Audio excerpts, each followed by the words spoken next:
everyone, welcome back. So dear students, आज हम बात करेंगे 11th स्टैंडर्ड के चैप्टर नंबर 8 के बारे में, which is cell, the basic unit of life.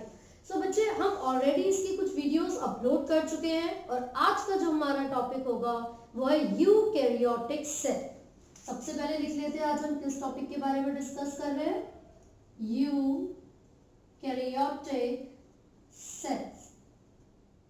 Basically जब हमने फर्स्ट वीडियो डाली थी तो जो डिफरेंस हमने देखे थे दो तरीके के सेल्स में. कौन कौन से सेल्स? Prokaryotic and eukaryotic. तभी मैंने आपको इसके कुछ कैरेक्टरिस्टिक फीचर्स बताए थे और उन्हीं फीचर्स को हम डिटेल में यहाँ पर पढ़ रहे हैं. तो सबसे पहले जो यूकैरियोटिक सेल्स हैं, कौन कौन से वो ऑर्गेनिजम्स हैं जिनके पास यूकैरियोटिक ऑर्गेनाइजेशन होगी. तो आपने 5 किंगडम क्लासिफिकेशन पढ़ी थी. Monera, protista, fungi, Plantae, animalia.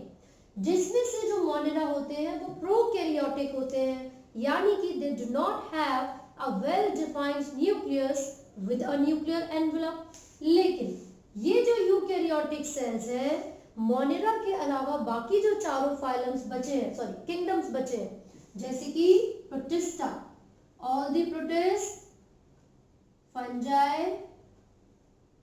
plantae and animalia, ये सभी यानी कि ये चारों के चारों किंगडम किस तरीके के सेल्स को पोजेस करेंगे? यूकैरियोटिक सेल्स को.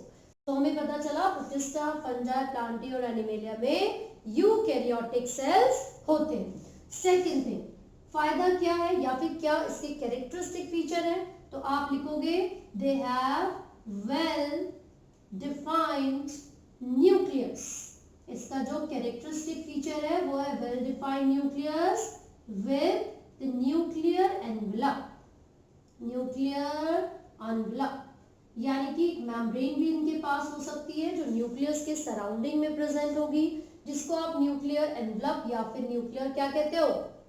मेम्ब्रेन कह देते हो. ठीक है, तो हमने यहाँ पर देखा कि यहाँ पर न्यूक्लियर एनवेलप प्रेजेंट होता है which is present around the nucleus. ठीक है, चलिए अब इसके बाद सेल ऑर्गेनल्स भी तो प्रेजेंट होंगे. सारे जो मेम्ब्रेन बाउंड सेल ऑर्गेनल्स होते हैं वो यूकैरियोटिक सेल्स में प्रेजेंट होंगे.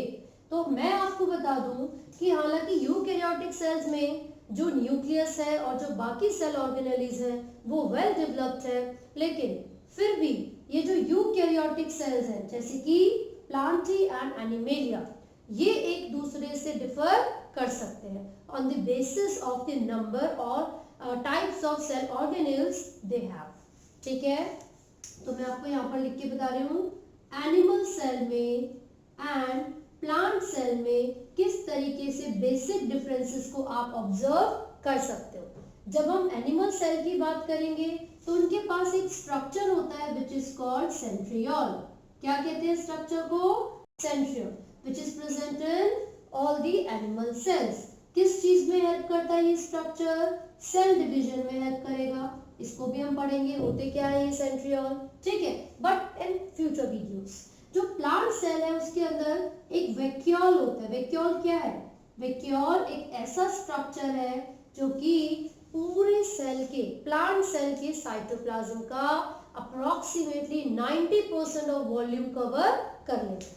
ठीक है, एज अ रिजल्ट जो प्लांट सेल होगा उसका जो न्यूक्लियस है वो सेंट्रली लोकेटेड ना होकर थोड़ा सा साइड हो जाता है. क्यों? क्योंकि 90% वॉल्यूम तो वैक्यूल ने ही कवर कर लिया है. आपकी एनसीईआरटी में एक डायग्राम भी गिवन होगा प्लांट सेल के लिए, जिसमें इस तरीके से आपको वैक्यूल दिखाया होगा and the nucleus would be here. ठीक है, तो वैक्यूल के अलावा प्लास्टिड्स होते हैं. Plastids. Now what are plastids?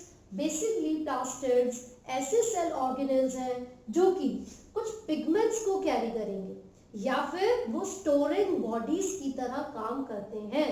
Proteins को स्टोर करना, फैट्स को या फिर कार्बोहाइड्रेट्स को स्टोर करने के लिए ये स्ट्रक्चर प्रेजेंट होंगे किसके अंदर?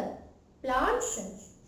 तो ये दोनों चीजें हमें पता चल गई, वैक्यूल भी और प्लास्टिड्स. लेकिन ये दोनों चीजें सिर्फ प्लांट सेल्स की और यूग्लिनॉइड्स की कैरेक्टरिस्टिक, ये जो प्लास्टिड्स यूग्लिनॉइड्स में भी प्रेजेंट होता है.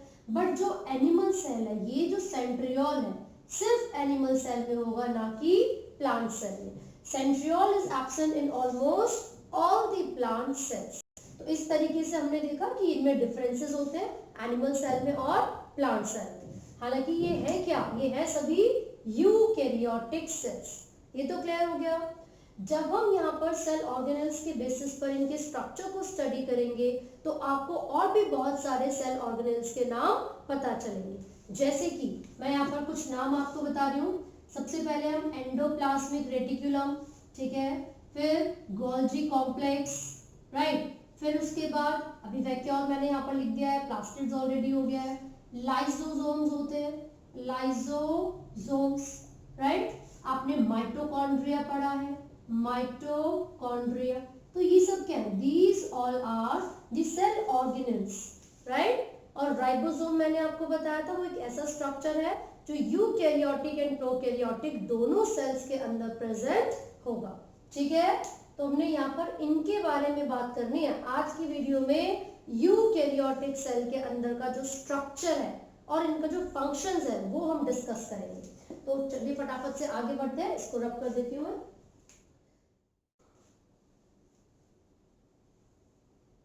एक स्ट्रक्चर हम बना के देखेंगे यहाँ पर, ठीक है। एक हम यूकैरियोटिक सेल बना रहे हैं जिसके अंदर हम अलग अलग ऑर्गेनेल्स के बारे में बात करेंगे। लेकिन मैं आपको एक स्ट्रक्चर बताना चाहती हूँ, एंडोमेम्ब्रेन सिस्टम। Endomembrane system. वैसे तो ये जितने भी सेल ऑर्गेनेल्स हैं जिसके बारे में हम बात कर रहे हैं, ये अपने स्ट्रक्चर और फंक्शन के बेसिस पर एक दूसरे से डिफर करते हैं, लेकिन some of these cell organelles are put together to form the endomembrane system. अब ऐसा क्यों? Because these organelles have coordinated or correlated functions. यानी कि इन organelles के जो functions होते हैं वो एक दूसरे से जुड़े हुए हैं, coordinated functions हैं। इसीलिए इन organelles को हमने एक system में डाला है which is called endomembrane system। तो जरा देख लेते हैं कौन कौन से सेल ऑर्गेनेल्स आते हैं एंडोमेम्ब्रेन सिस्टम में। सबसे पहले हमने लिखा endoplasmic reticulum, then Golgi complex, इसके बाद लाइसोसोम एंड वैक्यूल्स। ऐसा इसलिए हम यहाँ पर पढ़ रहे हैं बेटा क्योंकि इन सभी के जो फंक्शंस हैं वो एक दूसरे से कोऑर्डिनेशन में है। लेकिन जब हम माइटोकॉन्ड्रिया के बारे में बात करते हैं या हम प्लास्टिड्स के बारे में बात करते हैं, है ना, तो इनके जो फंक्शंस हैं वो इनसे रिलेटेड नहीं है, वो एक दूसरे से कोऑर्डिनेशन में नहीं है। इसी के साथ एक और स्ट्रक्चर है, वो है पेरोक्सीसोम्स। पेरोक्सीसोम्स, ठीक है। सबसे पहले मैं आपको ये पेरोक्सीसोम्स ही समझा देती हूँ। What are पेरोक्सीसोम्स? बेसिकली जितने भी यूकैरियोटिक सेल्स हैं, these peroxisomes are virtually present in eukaryotic cells। इनको पहले माइक्रोबॉडीज के नाम से भी जाना जाता था। और ये करते क्या है, ये मेम्ब्रेन बाउंड स्ट्रक्चर है जो कि जो मॉलिक्यूलर ऑक्सीजन होगा, जो मॉलिक्यूलर ऑक्सीजन होगा वो उसको को सबस्ट्रेट की तरह एक्ट करते हैं। जो मॉलिक्यूलर ऑक्सीजन है वो को सबस्ट्रेट की तरह एक्ट करेगा और किसकी फॉर्मेशन करवा देगा, ये क्या है, ये है पेरोक्साइड। तो बेसिकली यहाँ पर H2O2 की फॉर्मेशन हो जाती है और वो किसके अंदर हो रही है, पेरोक्सीसोम्स के अंदर। साथ ही साथ ये डिफरेंट फंक्शंस परफॉर्म करता है, जैसे मेम्ब्रेन की जो फॉर्मेशन का प्रोसेस है उसमें भी पार्टिसिपेट करेगा, ठीक है। तो हमने यहाँ पर देखा कि हाइड्रोजन पेरोक्साइड की फॉर्मेशन के लिए कौन रिस्पॉन्सिबल है, पेरोक्सीसोम्स। ये आपको याद रखना है। This is present virtually in all eukaryotic cell और ये एक मेम्ब्रेन बाउंड स्ट्रक्चर है, ये भी याद रखिए। बट डबल मेम्ब्रेन नहीं बोला मैंने, डबल मेम्ब्रेन नहीं बोला है, ना तो इसमें डबल मेम्ब्रेन होती है, ना ही लाइसोसोम में होती है और ना ही वैक्यूल्स में। ये आपको याद रखना है। सिर्फ एंडोप्लाज्मिक रेटिकुलम में, माइटोकॉन्ड्रिया में, जो क्लोरोप्लास्ट है उसमें एंड न्यूक्लियस में, इनके पास डबल मेम्ब्रेन्स प्रेजेंट है।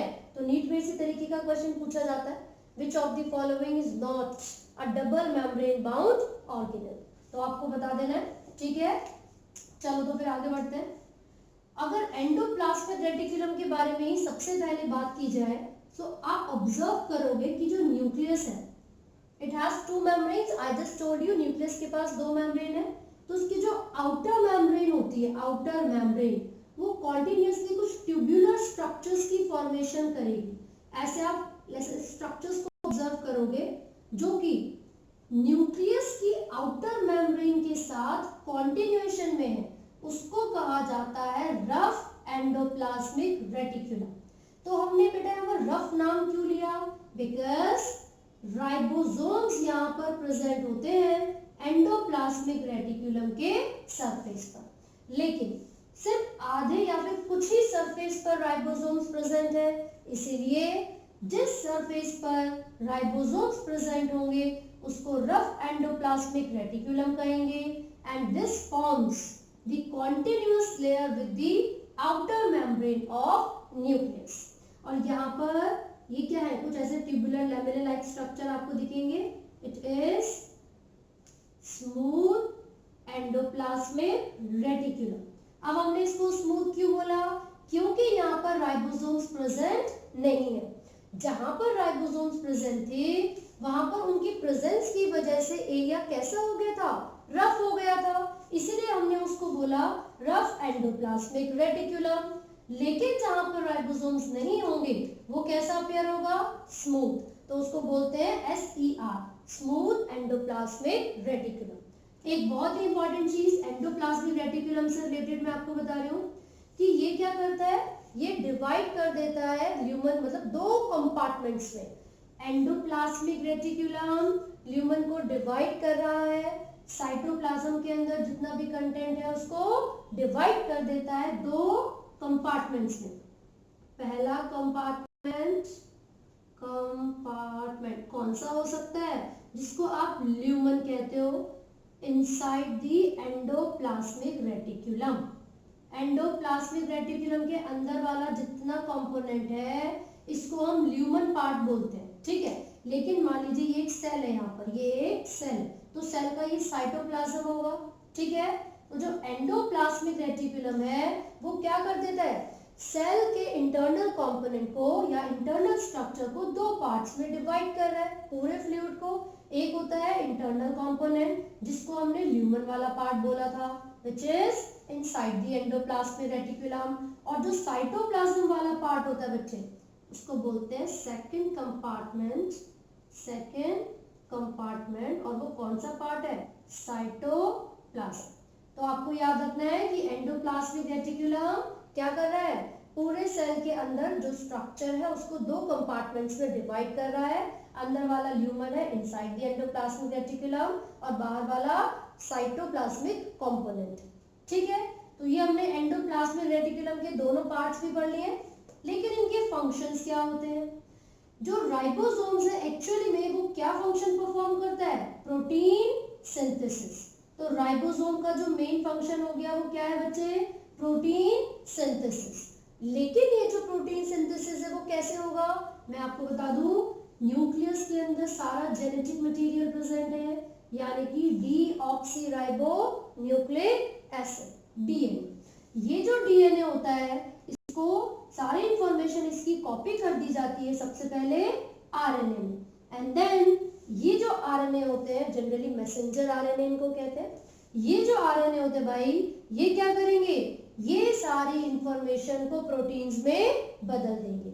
लेकिन प्रोटीन में इंफॉर्मेशन को बदलने के लिए इन स्ट्रक्चर्स की जरूरत होती है जिसको कहा जाता है राइबोसोम्स.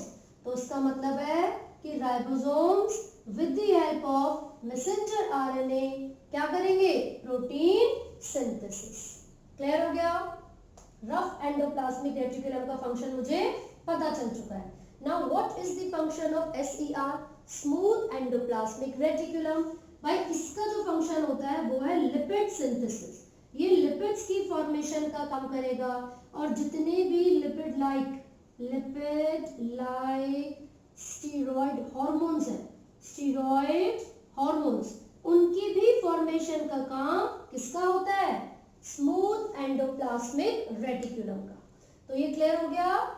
एंडोमेम्ब्रेन सिस्टम में सबसे पहले हमने एंडोप्लाज्मिक रेटिकुलम को पढ़ लिया है. इसके दो पार्ट्स पढ़े, rough endoplasmic and smooth endoplasmic reticulum. Rough endoplasmic का फंक्शन था प्रोटीन सिंथेसिस, स्मूथ एंडोप्लाज्मिक का फंक्शन था lipid synthesis. Rough endoplasmic reticulum किसके कॉन्टिनेशन में है? आउटर मेम्ब्रेन ऑफ न्यूक्लियस, ये आपको याद रखना है। रफ एंडोप्लाज्मिक रेटिकुलम की मैं यहाँ पर बात कर रही हूँ। क्लियर हो गया? चलो उसको रब करते हैं। अब गोल्जी अपैरेटस के बारे में बात करेंगे। तो देखिए भाई, जो गोल्जी कॉम्प्लेक्स है बच्चों, जो गोल्जी कॉम्प्लेक्स है इसका क्या फंक्शन है, वो उसका स्ट्रक्चर क्या है, कैसे काम करता है, फटाफट से देखिए। आपकी एनसीईआरटी में भी इसका कुछ इस तरीके से डायग्राम बना होगा। There would be some parallel structures इस तरीके से। तो यहाँ पर ये जो स्ट्रक्चर बने हुए हैं आप देखोगे, पैरेलल स्ट्रक्चर्स बने हुए हैं। These are the Golgi cisternae. इन स्ट्रक्चर्स को स्टर्ने बोला जाता है। ऐसे कर करके आपने देखा होगा diagram, it will be like this, ऐसे करके, ठीक है। Same here. तो होगा क्या, ये जो गोल्जी कॉम्प्लेक्स है, जो साइंटिस्ट थे उनका नाम ही था कैमिलियो गोल्जी।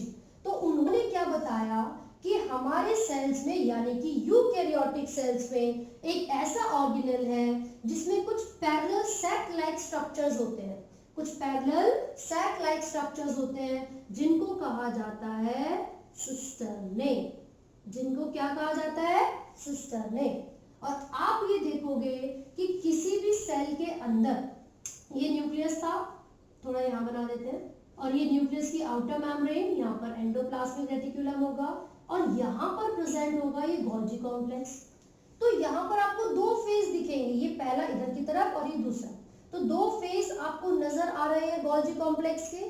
तो हमेशा याद रखिए, ये जो कॉन्वेक्स फेस होता है, जो कॉन्वेक्स फेस होता है which is close to the nucleus, जो कि न्यूक्लियस के या एंडोप्लाज्मिक रेटिकुलम के काफी नजदीक होता है, इसको कहा जाता है कॉन्वेक्स या फिर सिस फेस। कॉन्वेक्स या फिर सिस फेस। लेकिन the face which is present at the opposite side of the nucleus, इसको बच्चे क्या बोलेंगे?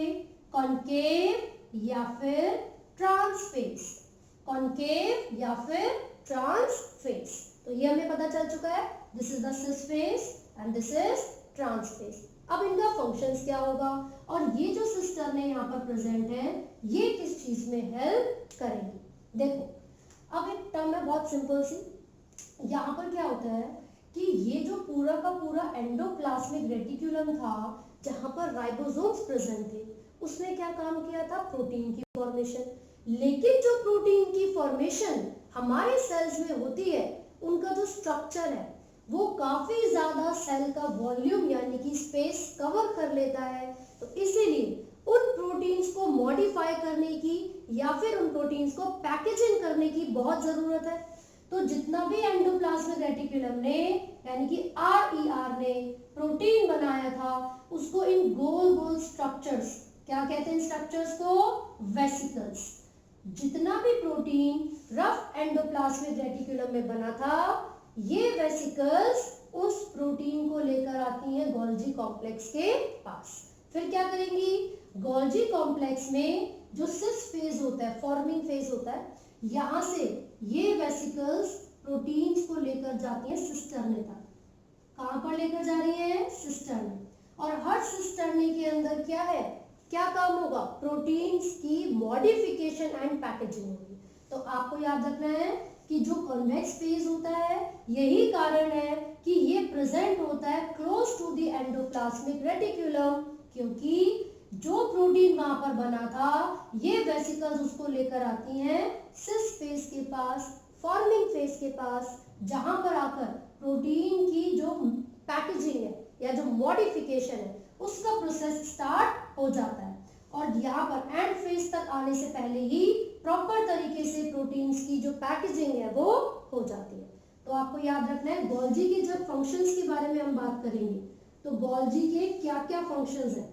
कैमिलियो गोल्जी वो साइंटिस्ट थे जिन्होंने इसको डिस्कवर किया था, इसीलिए उनके ही नाम पर इस ऑर्गेनेली का नाम रखा गया है। ठीक है, इट वाज अप्रोक्सीमेटली इन 1838 और 39। ठीक है, तो यहाँ पर जो गोल्जी कॉम्प्लेक्स है, आपको यहाँ पर इसके फंक्शंस लिखने हैं। तो सबसे पहला काम packaging and modification, packaging and modification of proteins. तो सबसे पहला फंक्शन हमने लिख लिया है packaging and modification of protein. Second, ये जो गोल गोल स्ट्रक्चर आपको नजर आ रहे हैं, जो वेसिकल्स आपको नजर आ रहे हैं, इन वेसिकल्स की फॉर्मेशन भी कब होती है, कौन करता है, गोल्जी कॉम्प्लेक्स करता है। तो यहाँ पर फॉर्मेशन ऑफ वेसिकल्स, तो ये दूसरा फंक्शन हो गया बच्चे।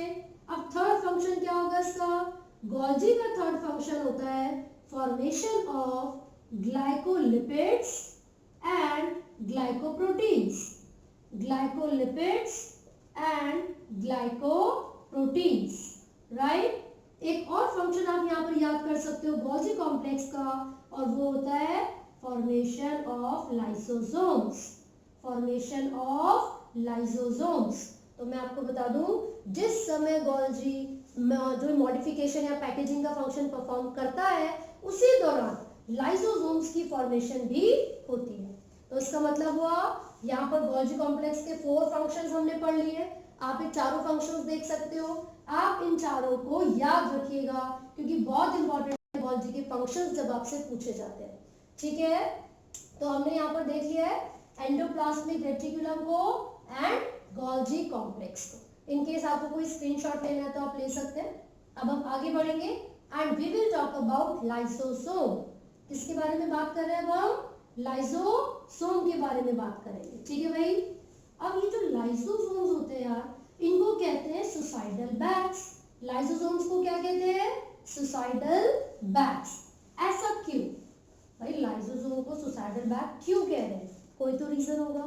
तो चलिए हम बात कर रहे हैं लाइसोसोम्स के बारे में, which are called suicidal bags, ठीक है। अब ऐसा क्यों, बेसिकली जो लाइसोसोम्स है ये एक मेम्ब्रेन बाउंड ऑर्गेनेल है जो कि कैरी करता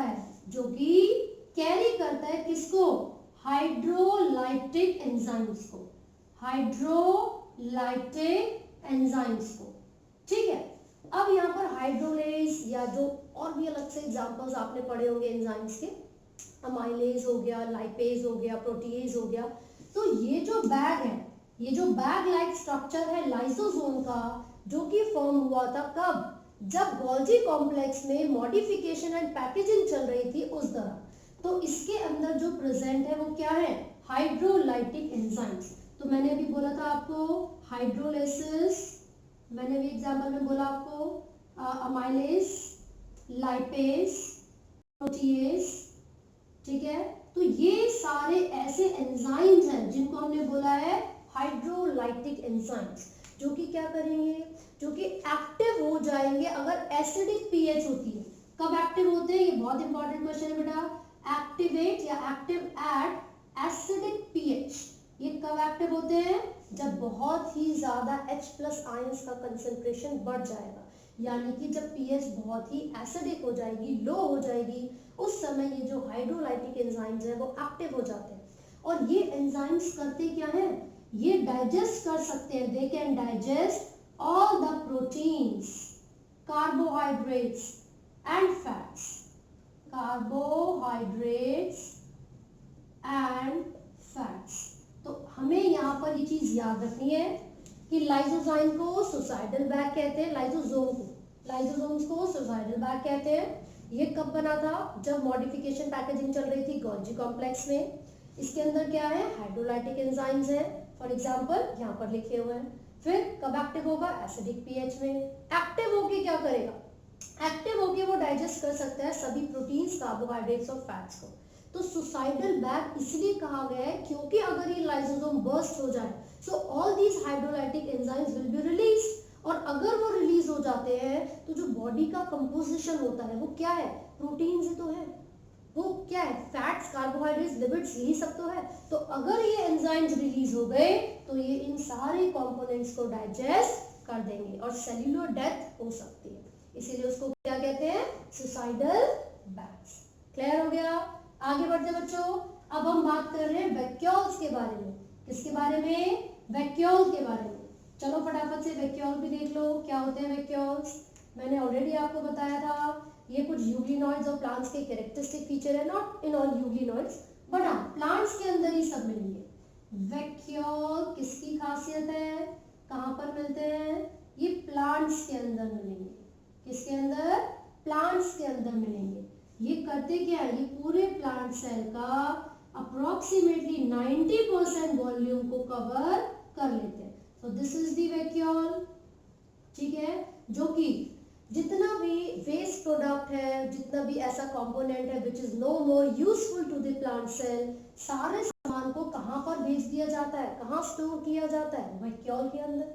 तो यहाँ पर एक बात बहुत इंपॉर्टेंट है, this is the cytoplasm, right. और हमने अपनी प्रीवियस वीडियोस में पढ़ा था कि जो साइटोप्लाज्म है, this is the main Arena of cellular activities, यानी कि सेल्स की जो सारी एक्टिविटीज होती हैं वो साइटोप्लाज्म में होती हैं। तो उन एक्टिविटीज के रिजल्ट में जितना भी वेस्ट बचेगा वो सब कहाँ पहुंचाना है, हमको वैक्यूल में पहुंचाना है।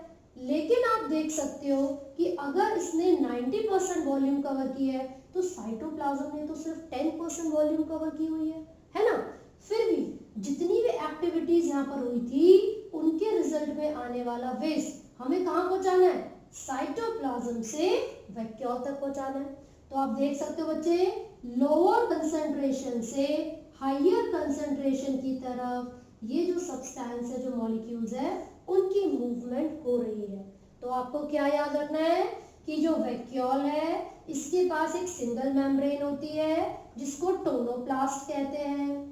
इस टोनोप्लास्ट के थ्रू जो मॉलिक्यूल्स की मूवमेंट होती है वो हमेशा कैसे होती है, against the concentration gradient, against the concentration gradient.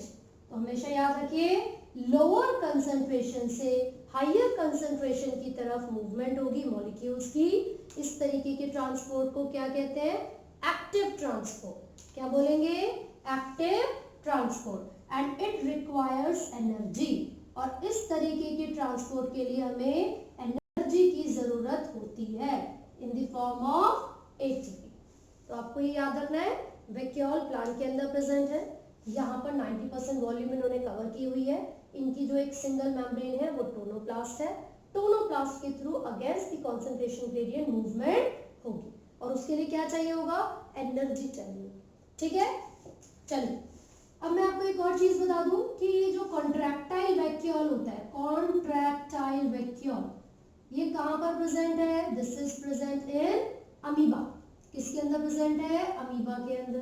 क्या फंक्शन करता है बच्चे, आप लोग देखते क्या, कॉन्ट्रैक्शन देखते मूवमेंट शुरू कर देते, बट एक्चुअल में the function of contractile vacuole is excretion. क्या फंक्शन है कॉन्ट्रैक्टाइल वैक्यूल का, अमीबा के अंदर एक्सक्रीशन, ठीक है। एक और यहाँ पर कुछ प्रोटिस्टा के अंदर स्ट्रक्चर आपने सुना होगा, विच इज फूड वैक्यूल। क्या होता है वो स्ट्रक्चर, फूड वैक्यूल। तो ये फूड वैक्यूल कब बनेगा, when the food is engulfed, जब ये प्रोटिस्टा फूड को एनगल्फ करेंगे, फूड पार्टिकल्स को इनटेक करेंगे, so there will be a structure form जिसको हम कहते हैं फूड वैक्यूल। कब बन रहा है बच्चे ये, ऑन एनगल्फिंग ऑफ फूड, या फिर when the food is engulfed, engulfing the food particles। तो आपको याद रखना है ये चीज। so this is all about the endomembrane system।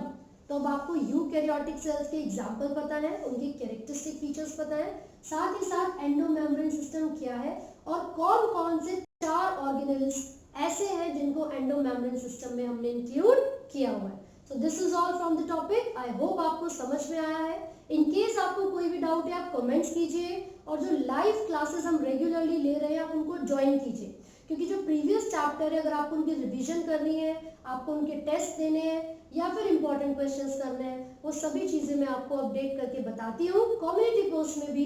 तो प्लीज स्टे अपडेटेड।